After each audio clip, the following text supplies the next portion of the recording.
நீங்கள்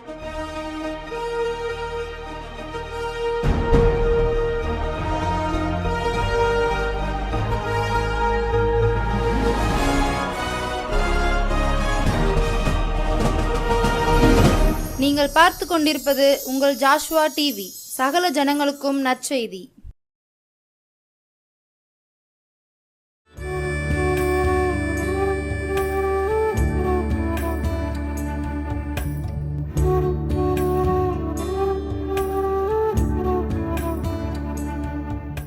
கர்த்தருடைய பரிசுத்த நாமத்துக்கு ஸ்தோத்திரம் உண்டாவதாக. மீண்டுமாய் உங்களை காண்பதில் நான் மகிழ்ச்சி அடைகிறேன். இப்பொழுதும் தியானத்திற்கு முன்பாக நாம் தலைகளை தாழ்த்தி ஜெபம் பண்ணுவோம். நன்றி தகப்பனே, நன்மை செய்திரே. நன்றி தகப்பனே, நன்மை செய்திரே. அன்பின் ஆவியானவரே, நன்றியோடு துதிக்கிறோம், ஸ்தோத்திரிக்கிறோம். இந்த நாளில் எங்கள் மத்தியில் எழுந்தருளும்படியாய் ஜெபிக்கிறோம். உம்முடைய வார்த்தைகளை பகிர்ந்து கொள்கிற அடியாளை மறைத்து நீர் வெளிப்படும். இயேசுவின் நாமத்தினாலே பிதாவே, ஆமேன். இந்த நாளிலும் நாம் தியானிக்கும்படி தெரிந்து கொண்ட வேத வசனம் உபாகமத்தின் புத்தகம் 15வது அதிகாரம் 6வது வசனத்தின் பின்பகுதி. நீ அநேக ஜாதிகளை ஆளுவாய், உன்னையோ அவர்கள் ஆளுவது இல்லை. நீ அநேகம் ஜாதிகளை ஆளுவாய், உன்னையோ அவர்கள் ஆளுவதில்லை. இந்த நாளில் ஆண்டவர் ஒரு அருமையான வாக்குத்தத்தத்தோடு கூட நம்ம ஒவ்வொருவரோடு கூட இடைப்படுகிறார். நம்மளாம் நினைப்போம், ஐயோ யாரை ஆளுகை செய்ய போகிறேன்னா, இருக்கிற இடத்துல ஒரு சாப்பாடை நிம்மதியாக சாப்பிட்டுட்டு இருக்க முடியலை, நான் ஆளுகை செய்ய போகிறேனா அப்படின்னு சொல்லி கேள்விகள் என்ன செய்யலாம், நம்ம இருதயத்தில் எழும்பலாம். ஆனால் நம்ம இருதயத்தில் ஆண்டவர் என்ன செஞ்சுருக்காரு, எத்தனையோ விருப்பங்களை, எத்தனையோ எதிர்பார்ப்புகளை, எத்தனையோ தரிசனங்களை நம்ம வாழ்க்கையில் தந்திருக்கிறாரு. அன்று யோசேப்பு ஒரு விளையாட்டு பிள்ளையாக இருக்கும்போது அவனுக்குள்ள ஒரு சொப்பனங்களை, தரிசனத்தை ஆண்டவர் கொடுத்தாரு. அவன் அன்னைக்கு அதை விளையாட்டாக தான் தன்னுடைய சகோதரர்கள்ட்ட, தன்னுடைய தகப்பனாட்டெல்லாம் பகிர்ந்து கொண்டான். ஆனால் அது உண்மையிலே தேவ தரிசனமாக இருந்ததுங்கிறத நம்ம பின்னாட்களில் பார்க்குறோம். நம்முடைய வாழ்க்கையிலையும் கூட ஆண்டவர் இப்படி, ஏன்னா தேவனே தம்முடைய தயவுள்ள சித்தத்தின்படி விருப்பத்தையும் செய்கையையும் உங்களில் உண்டாக்கிக்கிறவராக இருக்கிறார் அப்படின்னு சொல்லி வேதவசனம் சொல்லுது. ஸோ நிறைய நேரங்களில் நமக்கு இருதயங்களை சில விருப்பங்கள் வரும், சில எண்ணங்கள் வரும், சில சொப்பனங்கள் வரும், சில வாக்குத்தத்தங்கள் கிடைக்கும். இதெல்லாம் பார்க்கும்போது நமக்கு இப்போ இன்னைக்கு சொன்னது போல், நீ அநேக ஜாதிகளை ஆளுவாய், உன்னையோ அவர்கள் ஆளுவதில்லைன்னு சொல்லும்போது, அநேக ஜாதிகளை ஆளுவாயின்னு கேட்கும்போது நமக்கு என்ன செய்யும், வித்தியாசமாக தோணும், விளையாட்டாக தோணும். ஆனால் இந்த நாளில் கேட்டுக்கொண்டிருக்கிற உங்களை குறித்தும், என்னை பேசிக்கொண்டிருக்கிற என்னை குறித்தும் தேவனுடைய திட்டங்கள் பலவாறாக இருக்குது. ஏன்னா வேதவசன சொல்லுது, ஆண்டவர் சிலுவையில் நமக்கு மேன்மையான எண்ணங்களையும் மகிமையான திட்டங்களையும் பெற்று தந்திருக்கிறாராம். அதனால தான் அவர் என்ன செஞ்சார், வானத்திலும் பூமியிலும் எனக்கு சகல அதிகாரமும் கொடுக்கப்பட்டிருக்கு அப்படின்னு சொல்கிறாரு. ஸோ அவர் ஆளுகையை நமக்கு தந்திருக்கிறாரு. முதலாவது ஆதி மனிதனாகிய ஆதாமை ஏவாளையும் படைக்கும் போதே ஆண்டு சொல்லிட்டாரு, நீங்கள் சகலத்தையும் கீழ்ப்படுத்தி ஆண்டு கொண்டு ஆளுகை செய்யுங்கள், ஆண்டு கொள்ளுங்கள் அப்படின்னு சொல்லி அவங்கள ஆசீர்வதித்தார்னு சொல்லி நம்ம ஆதியாகமத்தில் பார்க்குறோம். அதே ஆண்டவர் இந்த நாளில் நமக்கும் அந்த ஆளுகையின் அதிகாரத்தை என்ன செய்கிறாரு, தந்துறாரு.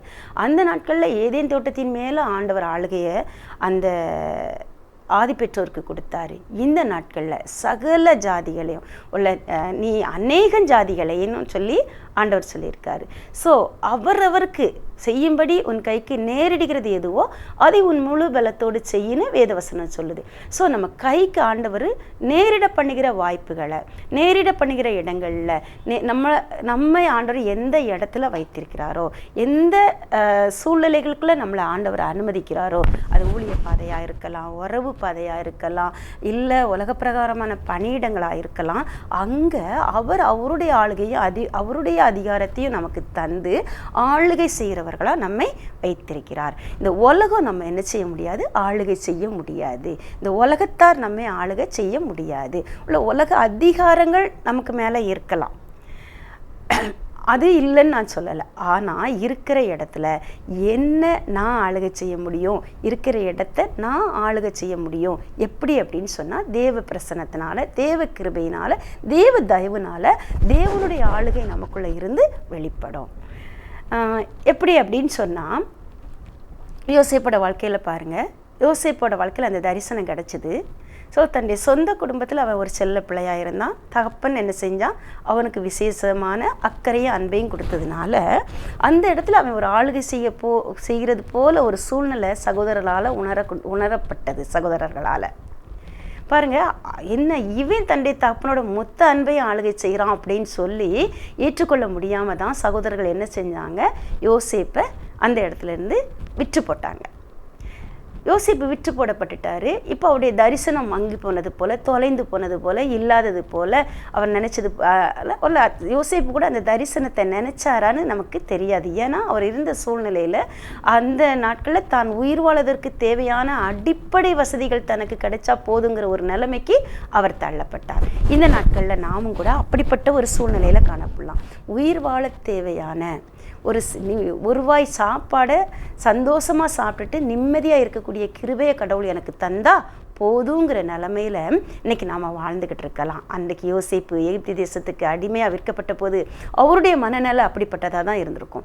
ஆனால் காலப்போக்கில் கொஞ்ச நாளில் அந்த பார்வோன் கர்த்தர் யோசேப்போடு போத்திபார் கர்த்தர் யோசேப்போடு கூட இருந்ததை அறிந்து கொள்ளக்கூடிய கிருபையை ஆண்டவர் என்ன செஞ்சார், யோசேப்புக்கு கொடுத்தார். பாருங்க, அப்போ அதை அறிந்து கொண்டதுனால யோசேப்பு என்ன பண்ணார், அப்படி அந்த இடத்துல உயர்த்தப்பட்டார். போத்திபாரால் உயர்த்தப்பட்டார். தன்னுடைய வீட்டுக்கு உள்ள எல்லாவற்றுக்கும் அவனை விசாரணைக்காரனாய் ஆண்டவரை என்ன செய்தார், உயர்த்தினார் அந்த இடத்துல. அப்போ அங்கே ஒரு ஆளுகை தேடி வரும்போது நினச்சிருப்பார், அப்போ அவருக்கு ஒரு ஆளுகை வந்துச்சு. ஒருவேளை எல்லாரும் அவரை வணங்குனாங்களோ இல்லையோ, பட் எல்லாரும் என்ன செஞ்சுருப்பாங்க, கீழ்ப்படியக்கூடிய கிருபையை, இவனுக்கு கீழே பணியாற்றக்கூடிய எல்லாரும் கீழ்ப்படியக்கூடிய கிருபையை ஆண்டவர் அந்த இடத்துல கொடுத்தாரு. அப்போ யோசேப்பு கூட நினச்சிருப்பாரு, நமக்கு சொப்பனத்தோட அர்த்தம் இதுதான் போல், நம்ம ஒரு நாள் சொப்பனம், நம்ம தலைவனாக இருக்க மாதிரி சொப்பனம் கண்டோம், அதோட அர்த்தம் இதுதான் போல் அப்படின்னு சொல்லி மனதில் என்ன செஞ்சுருப்பார், நினச்சிருப்பார். ஆனால் ஆண்டருடைய நோக்கம் அது இல்லை. இன்னும் ஆண்டு அவரை நடத்தி கொண்டு சிறைச்சாலைக்கு கொண்டு போனார். சிறைச்சாலைக்கு போகும்போது அவருடைய உள்ள இன்னும் வேதனைப்பட்டிருக்கும். ஐயோ, செய்யாத தவறுக்காக இந்த அவர் சொல்கிறாரு, பானபாத்திரக்காரன்ட்டு சொல்லும்போது, இந்த சிறைச்சாலைக்கு வரக்கூடிய அளவுக்கு நான் எந்த தப்பும் பண்ணலை அப்படின்னு சொல்கிறாரு. ஆனால் அவருக்கு நியமிக்கப்பட்ட ஆண்டவரால் சிறையிருப்பு நியமிக்கப்பட்டிருந்தது. அந்த இடத்துக்கு அவர் போனார். அதுதான் அரண்மனைக்கு போகக்கூடிய வாசல்னு சொல்லி யோசேப்புக்கு தெரியாது. அந்த இடத்துலையும் போய் என்ன சொன்னால், ஆண்டுடைய கிருபை அவரோடு கூட இருந்தது, அவரோடு கூட கர்த்தர் இருந்தார். சிறைச்சாலை தலைவனுடைய தயவும் யோசேப்புக்கு கிடைக்கும்படி பண்ணினார். ஸோ அந்த இடத்துலையும் ஒரு ஆளுகையின் அதிகாரம் அவருக்கு என்ன செய்யப்பட்டது, கொடுக்கப்பட்டது. ஆனால் அந்த அதிகாரம் அவருக்கு போதுமானதா, திருப்தியானதா இல்லை. ஏன்னா சிறைச்சாலையோட இருள், தனிமை, வேதனை, செய்யாத குற்றத்துக்காக பழி சுமக்கிற நிந்தை, இது எல்லாம் அவரை அந்த இடத்துலேருந்து அவர் வெளியே வரணும் அப்படின்னு சொல்லி அவருக்குள்ள எண்ணங்கள் இருந்துச்சு. ஆனாலும் தன்னுடைய ஊழியத்தை அவர் நிறைவேற்றிக்கிட்டு இருந்தார். ஏற்ற காலத்தில் ஆண்டவர் என்ன செஞ்சார், அவரை உயர்த்தும்படி, அவருடைய ஆளுகைக்கு நேர அவருக்குன்னு ஆண்டவர் நியமித்திருந்த அந்த உயர்ந்த அடைக்கலத்துக்கு நேராக ஆண்டவர் அவரை கொண்டு வரும்படி அந்த தேசத்து ராஜாவுக்கே ஒரு சொப்பனத்தை கொடுத்து அவரையே குழம்ப வச்சு அவரை மூலமாக யோசேப்பை வெளியே கொண்டு வர சொல்லி, அழைத்து வர சொல்லி, அரண்மனைக்கு அழைத்து வர சொல்லி, அங்கே ஆண்டவர் யோசேப்பின் மூலமாக தம்முடைய நாமத்தை மகிமைப்படுத்தினார். யோசேப்புக்கு சிறையிருப்பின் வஸ்திரம் மாற்றப்பட்டு ராஜவஸ்திரம் தரிக்கப்பட்டது. அங்கே ஆளுகை அதிகாரமும் அவருக்கு தேடி வந்துச்சு. அவருக்கு மாத்திரமல்ல, அவர் குடும்பத்துக்கு மாத்திரம் இல்லை, தேசத்துக்கே ஆசீர்வாதமா, தன்னுடைய சொந்த குடும்பத்துக்கு ஆசீர்வாதமா, தன்னுடைய தேசத்துக்கு ஆசீர்வாதமா, சுத்துல இருக்க எல்லா குடும்பத்துக்கும் தேசத்துக்கும் ஆசீர்வாதமா உயர்த்தப்பட்டார் அப்படின்னு சொல்லி நம்ம பார்க்கோம். பாருங்க, இதே போல தான் நம்முடைய வாழ்க்கையிலையும் ஆண்டவர் எத்தனையோ தரிசனங்களை, திட்டங்களை நமக்கு முன்பாக வைத்திருக்கிறார். ஆனால் நிறைய நேரம் அதை உணரக்கூடாதபடிக்கு நம்முடைய சூழ்நிலை நிமித்தம் நம்முடைய உணர்வுகள் இருளடைந்து காணப்படுது. ஸோ அந்த ஆண்டவர் எனக்காக உண்டு பண்ணி வைத்திருக்கிற தெய்வீக திட்டங்களை, தெய்வீக நோக்கங்களை நான் என்ன செய்யணும், நோக்கி பார்க்கணும் அப்படிங்கிற அந்த சிந்தனைக்குள்ள ஆண்டவரே நீங்கள் சொல்லியிருக்கீங்க, வீற்றிருந்து ஆளுகை செய்வோன்னு சொல்லியிருக்கீங்க அப்படின்னு சொல்லியிருக்கீங்க. அந்த வார்த்தையை நம்ம விசுவாசித்து அன்றை நான் இருக்கிற இடத்துல எப்படி அந்த யோசேப்பு ஆளுகை செய்கிறவனா காணப்பட்டனோ அதே போல் நானும் ஆளுகை செய்கிறவளா காணப்படணும். என்னுடைய சூழ்நிலையை நான் என்ன செய்யக்கூடாது, பாதிக்கக்கூடாது. சூழ்நிலையை பாதிக்கிறவளா நான் என்ன செய்யணும், காணப்படணும். அதுதான் இந்த ஆளுகை செய்கிறதோட நோக்கம். சூழ்நிலை கைதியாக நாம் இருக்கக்கூடாது. ஒருவேளை யோசேப்பு அடிமையாக தான் அந்த இடத்துல இருந்தான். அவன் அந்த அடிமைங்கிற ஒரு சூழ்நிலை கைதியாக அவன் அந்த இடத்துல இருக்கல, அடிமைகளையும் அரசாளக்கூடிய ஒரு ஆளுகையின் அதிகாரம் பெற்றவனா காணப்பட்டான். அந்த அடிமைத்தனை அவனுக்குள்ள அடிமைக்குரிய மனநிலை இல்லை, ஆளுமைக்குரிய மனநிலை காணப்பட்டுச்சு. ஸோ இந்த இதுதான் ஆளுகை செய்கிறது. எப்படி அப்படின்னா, நம்ம ஆண்டவர் நமக்கு தந்தது கொஞ்சமாக இருக்கலாம், அற்பமாக இருக்கலாம், ஒருவேளை அது ஒரு அடிமை ஊழியம் மாதிரி கூட இருக்கலாம். உலகத்தோட பார்வைக்கு அது அடிமை தான். ஆனால் நம்முடைய இருதயத்தில் நான் தேவனுடைய பிள்ளைங்கிற நிச்சயத்தோடு கூட ஆளுகை செய்கிறவங்களாக காணப்படணும். வேதத்தில் பார்த்தோன்னு சொன்னால் நாகமான் பராக்கிரமசாலின்னு வேதம் சொல்லுது. ஆனால் பராக்கிரமசாலியாக அவனோ குஷ்டரோகியாக இருந்தான்னு தான் வேதம் சொல்லுது. அதே இடத்துல சிறையாய் கொண்டு போகப்பட்ட ஒரு சிறு பெண் இருந்தான். அந்த சிறு பெண் கைதியாக தான் கொண்டு போகப்பட்டிருந்தா அந்த தேசத்தில். ஆனால் அவருடைய உள்ளம் என்ன செஞ்சிருந்ததுன்னா, தேவனுடைய கிருபையினால் ஆளுகை செய்யப்பட்டிருந்ததுனால அந்த இடத்தையே ஆளுகை செய்கிறவளா, அந்த நாகமானுக்கு விடுதலையை பெற்று தருகிற ஒரு மகளா அவ காணப்பட்டா. அந்த நாகமான் குடும்பத்தை, அந்த தேசத்தை ஆளுகை செய்யக்கூடிய ஒரு கிருபை அவளுக்குள்ள இருந்துச்சு. அந்த சூழ்நிலையை தான் அடிமைங்கிற அந்த சூழ்நிலையை, அந்த மனநிலையை மேற்கொண்டு தன்னை அடிமைப்படுத்தினவன் அப்படிங்கிற ஒரு கசப்பை மேற்கொண்டு அவன் அந்த இடத்துல நன்மை செய்கிறவளா, தேவ சித்தத்தை ஒரு நாகமான் புதிய ஏற்பாட்டில் பார்த்தோம்னா சீரியா தேசத்தில் நாகமான் காலத்தில் நிறைய பேர் குஷ்டரோகிகளாக இருந்தாங்க. ஆனால் நாகமான் மட்டும்தான் குஷ்டரோகத்திலேருந்து விடுவிக்கப்பட்டான் அப்படின்றது. அவன் அந்த குஷ்டரோகத்திலேருந்து விடுவிக்கப்படும்படி தான் அந்த தேசத்துக்கு, அவனோட வீட்டுக்கு அந்த சிறு பெண் பணிப்பெண்ணா என்ன செய்யப்பண்ணா கொண்டு போகப்பட்டாங்கிறத நாம் அறிந்து கொள்ளணும். இப்போது சத்தியத்தை நம்ம அறியும் போது தான் அந்த சத்தியம் தான் நம்மையும் விடுதலையாக்கும். ஸோ நம்ம இருக்கிற இடம் ஒரு அடிமைத்தனமான சூழ்நிலையாக இருக்கலாம், யோசிப்பு சிறைச்சாலைக்கு போன மாதிரி பழி சுமத்தப்பட்ட ஒரு சூழ்நிலையாக இருக்கலாம், கரைப்படுத்தப்பட்ட ஒரு சூழ்நிலையாக இருக்கலாம், களங்கப்படுத்தப்பட்ட ஒரு சூழ்நிலையாக காணப்படலாம். ஆனால் அந்த சூழ்நிலையிலும் என் தேவன் என்ன நோக்கத்திற்காக இந்த சூழ்நிலையை என் வாழ்க்கையில் அனுமதிச்சாருங்கிறத நம்ம ஆண்டவருடைய சமூகத்தில் கேட்கும்போது, ஆண்டவர் அந்த சூழ்நிலையை நம்ம எப்படி ஆளுகை செய்யணும், அந்த சூழ்நிலையில் ஆண்டவரை எப்படி வெளிப்படுத்தணும், ஆண்டவருடைய அன்பை எப்படி வெளிப்படுத்தணும், ஆண்டவருடைய வல்லமையை எப்படி வெளிப்படுத்தணும், வெளிப்படுத்தி ஆண்டவருடைய சித்தத்தை எப்படி நிறைவேற்றணும், ஆண்டவருடைய ராஜ்யத்தை எப்படி ஸ்தாபிக்கணுங்கிறத ஆவியானவர் நமக்கு கற்று தருவார். ஸோ நாம் இந்த நாட்களில் அந்த முதலாவது நம்ம விழத்தள்ளுகிற நம்முடைய மனநிலையை ஆளுகை செய்ய பழகுவோம். நம்ம சோர்வுக்குள்ளாக்குகிற அந்த சூழ்நிலையை ஆளுகை செய்து ஆளுகை செய்ய ஆண்டவருடைய கிருபையை பெற்றுக்கொண்டு நம்ம ஆளுகை செய்யும்போது நமக்குள்ள இருக்கிற தெய்வீக பிரசனம் கட்டாயம் வெளிப்படும். யோசேப்போடு கர்த்தர் இருந்தாருங்கிறத கண்டுபிடிச்சிட்டாங்க. நாகமான் வீட்டில் இருங்க ஒரு வேலைக்கார பெண்ணோட வார்த்தையை அந்த பராக்கிரமசாலியாகிய நாகமானும் அவனுடைய மனைவியும் மதிக்கக்கூடிய அளவுக்கு, மதித்து கீழ்ப்படிந்து புறப்பட்டு செல்லக்கூடிய அளவுக்கு ஆண்டவர் என்ன செஞ்சார், அந்த சகோதரிக்குள்ள அவருடைய பிரசன்னம் இருந்துச்சு. ஸோ அந்த பிரசன்னம் தான் ஆளுகை செய்யும். நாம் ஆளுகை செய்வோம்னா நம்முடைய ஞானத்தினால, நம்முடைய சுய ஞானத்தினாலேயோ, உலக பிரகாரமான அந்தஸ்துகளாலேயோ, கௌரவங்களாலேயோ ஆளுகை செய்ய முடியாது.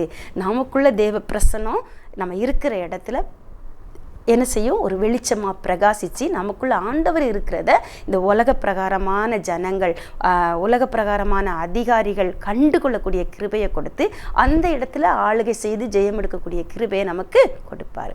பாருங்கள், யோசேப்பு உயர்த்தப்பட்டது இஸ்ரவேல் ஜனங்கள் பஞ்சத்தில் உயிரோடு காப்பாற்றப்படும்படி, அவங்க அழிஞ்சு போகாதபடி பிரதான தேவனுடைய பிரதான நோக்கம் அது மாத்திரம் இல்லை, சகல தேசத்தாருக்கும் அந்த ஜனங்கள் அழிந்து போகாதபடி படியளக்கக்கூடிய இரட்சகனா ஆண்டவர் யோசேப்பை தெரிந்து கொண்டிருந்ததுனால அவனை பலவிதமான பாடுகளுக்குள்ள உட்படுத்தி அவனை சிங்காசனத்துக்கு கொண்டு போனார். ஸோ நமக்கும் ஆண்டவர் அவருடைய ஆளுகையின் பிரசனத்தை நமக்குள்ளே இருந்து இந்த உலகத்துக்கு வெளிப்படுத்த அவர் போதுமானவராக இருக்கிறாரு. ஆனால் அவர் நியமித்த பாதையில் கடந்து செல்றதுக்கு நம்மை நாமே அர்ப்பணிக்கிறவர்களாக நாம் காணப்படும் போது பாருங்கள், பிதாவானவர் நியமித்த சிலுவையை ஆண்டவர் ஏற்றுக்கொண்ட போது இந்த நாள்லேயே அவர் யூத ராஜசிங்கமாக பிதாவோட வலது பார்சத்தில் வீற்றிருந்து அவரும் ஆளுகை செய்கிறார், நம்மூலமாகவும் வெளிப்படுகிறார். அதே போல் யோசேப்புக்கு ஆண்டவர் பாடுகளுக்கு உட்படுத்தினார். ஒரு நாளில் அவரை சிங்காசனத்தில் உயர்த்தி வச்சு அழகு பார்த்தார். அப்போது அவனுடைய வாழ்க்கையிலே அவன் சொல்கிறான், ஒரு நான் மற்றவங்களுக்கு ஆசீர்வாதமாக இருக்கும்படி அழைக்கப்பட்டவ தான். அதே நேரத்தில் அவனும் என்ன செஞ்சான், ஆசீர்வதிக்கப்பட்டு மேன்மையாக உயர்த்தப்பட்டான் அப்படிங்கிறத நம்ம பார்க்கோம். என் தகப்பனார் வீட்டையும் எனக்கு உண்டான எல்லா வருத்தத்தையும் ஆண்டவர் மறக்க பண்ணினார்னு சொல்லி அவன் வாயாலே சாட்சி சொல்லி மகனுக்கு பெயர் வைக்கான். அதுக்கடுத்தால பார்த்தோன்னா, நான் எந்த தேசத்தில் சிறுமப்பட்டிருந்தானோ அந்த தேசத்தில் என்ன ஆண்டவர் பல்க பண்ணினார்னு சொல்லி சாட்சி கொடுக்குறான்.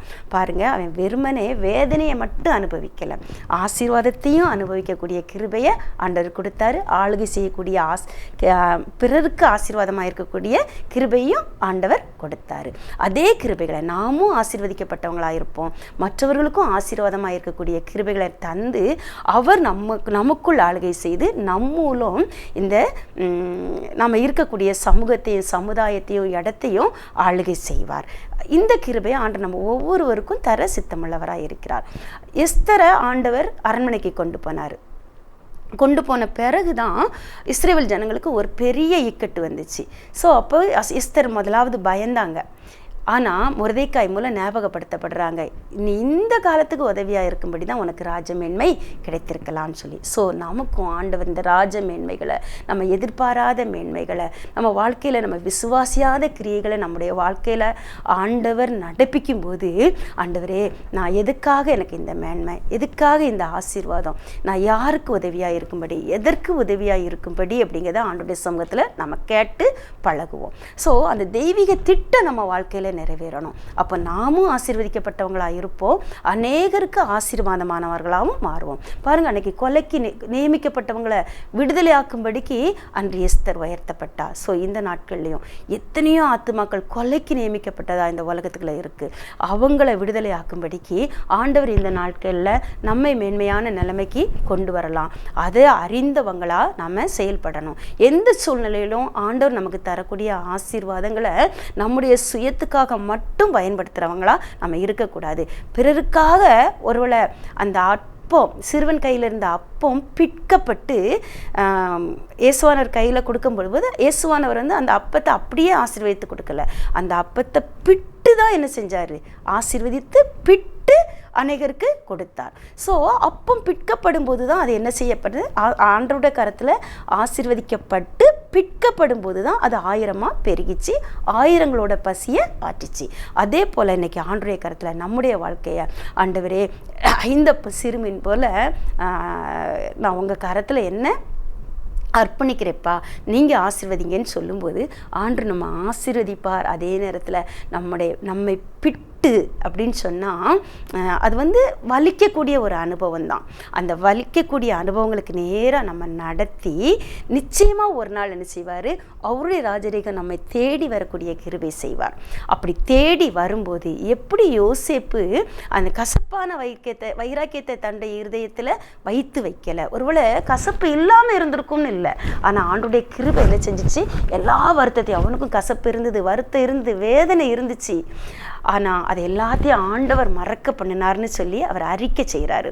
அதே போல் மறக்க பண்ணது மட்டும் இல்லை, அதே சகோதரர்களை நேசித்து அன்பு கூற, அரவணைக்க, ஆதரிக்க, பராமரிக்க, காப்பாற்ற, உயர்த்த கர்த்தர் அவனுக்கு என்ன செய்தார், உயர்வான இடத்துல குடியிருக்க செய்ய ஆண்டவர் கிருபையை கொடுத்தார்.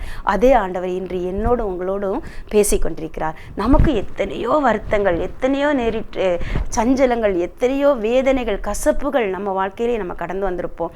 ஆனால் ஆண்டவர் ஒரு நாள் ஆண்டவருக்கு நம்ம உண்மையாக இருக்கும்போது, அவர் நமக்கு தந்த காரியத்தில் நம்ம உண்மையும் உத்தமமாக இருக்கும்போது, இந்த ஆளுகையும் அதிகாரமும் நம்மை தேடி வரும். நாம் அதை தேடி போகவே வேண்டாம். அவர் நமக்கு தந்த காரியத்தை நம்ம உண்மையாக செய்து கொண்டிருக்கும் போது, எப்படி யோசேப்பு உண்மையாக தன்னோட பொறுப்பை எந்த இடத்துல இருந்தாலும் நிறைவேற்றி கொண்டிருந்தாரோ, அதே போல் நாம் நிறைவேற்றி கொண்டிருக்கும் போது ராஜரீகம் ஆளுகை நம்மை தேடி வரும். ஆனால் தேடி வரும்போது அந்த தெய்வீக ஆசீர்வாதம் என்னுடைய தேவனுடைய திட்டத்துக்காகவே என்பதை உணர்ந்து நாமும் தேவனை போல மற்றவங்களுக்கு ஆசீர்வாதமாக இருக்க நம்ம அர்ப்பணிப்போம். மற்றவங்களுக்கு ஆசீர்வாதமாகவும் நம்ம இருப்போம். நம்ம மூலம் அந்த தேசம் ஆளுகை செய்யப்படும். நம்ம இருக்கக்கூடிய இடங்களில் தெய்வீக பிரசன்னம் வெளிப்படும். அது மாத்திரம் இல்லை, நாமும் அநேக ஆசீர்வதிக்கப்பட்டவர்களாக இருப்போம். கர்த்தர் தாமே இந்த வார்த்தைகளை ஆசீர்வதிப்பாராக. இந்த வார்த்தைகளின்படி தம்முடைய திட்டத்தை, தம்முடைய சித்தத்தை நாம் கேட்டுக்கொண்டிருக்கிற நம் ஒவ்வொருவர் மூலம் அவர் வெளிப்படுத்துவாராக. நாம் அநேக ஜாதிகளை ஆளுவோம், நம்மையோ அவர்கள் ஆளுவது இல்லை. ஸோ ஒரு விடுதலையின் ஜெய வாழ்வை வாழ உங்களுக்கும் எனக்கும் கர்த்தர், அது எந்த இடத்துல இருந்தாலும், ஒருவேளை உன்னை கொண்டு மேய்ப்பனையும் மந்தையையும் நொறுக்குவேன், உன்னை கொண்டு ராஜாக்களையும் அதிபதியும் நொறுக்குவேன்னு சொல்லி ஆண்டவர் சொல்லியிருக்காரு. அப்படிப்பட்ட ஆளுகை கூட நம்முடைய கரத்தில் தர ஆண்டவர் சித்தமாக இருக்கிறாரு. சீயோன் குமாரத்திகளாகிய நாம் எழுந்து போரடிப்போம். கர்த்தர் தாமே இந்த வார்த்தைகளை ஆசீர்வதிப்பாராக. தலைகளை தாழ்த்தி ஜெபம் பண்ணுவோம். ஸ்தோத்தரிக்கிறோம் ஆண்டவரே, நன்றியோடு துதிக்கிறோம். தெபொராள் சொன்னாங்க, கர்த்தர் எனக்கு பராக்கிரமசாலிகளின் மேல் ஆளுகை தந்தார்னு சொல்லி. ஆண்டவரே, அந்த தெபொராளை போல நாங்களும் தைரியத்தோடு முன்னேறி செல்ல, அது எப்பேற்பட்ட போர்க்களமாக இருந்தாலும் யுத்தமாக இருந்தாலும் ஆண்டவரே, யுத்தத்தில் நாங்கள் முன்னணியில் இருக்க எங்களை அர்ப்பணிக்கிறோம். ஏசப்பா, நீங்கள் ஆண்டவரே எங்களை எடுத்து பயன்படுத்த போகிறதற்காக நன்றி. எங்களோடு கூட நீர் இருக்கிறீர் என்பதை ஆண்டவரே இந்த உலகத்தார் கண்டுகொள்ளத்தக்கதாய் அற்புதமாய் அதிசயமாய் நீ நடத்த போகிறதற்காக எமக்கு நன்றி செலுத்துகிறோம். எல்லா சூழ்நிலையிலும் உண்மை நாங்கள் வெளிப்படுத்த, உம்முடைய தெய்வீக சித்தத்தை நிறைவேற்ற எங்களை அர்ப்பணிக்கிறோம். ஆவியானவர் எடுத்து பயன்படுத்துங்க. ஆளுகையின் அதிபதியாக எங்கள் மூலம் நீங்கள் வெளிப்படுங்க. இயேசுவின் நாமத்தினாலே பிதாவே, ஆமேன்.